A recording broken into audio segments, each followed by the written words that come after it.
ولكن هو مركب من كلام البشر وكلام الله، أليس كذلك الإنجيل؟ الإنجيل كما أفهمها كلام البشر، يعني كلام البشر يعني كلام البشر عما شاهدوا الناس من الرب.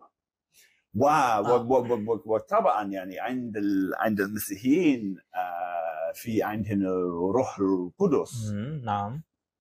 هي ثالث الثلاثة كما يقول العلماء المسلمين.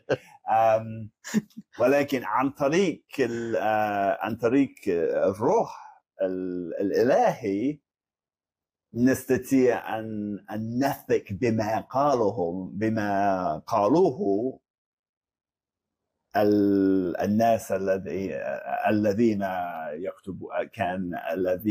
كتبوا كتب الإنجيل. صح.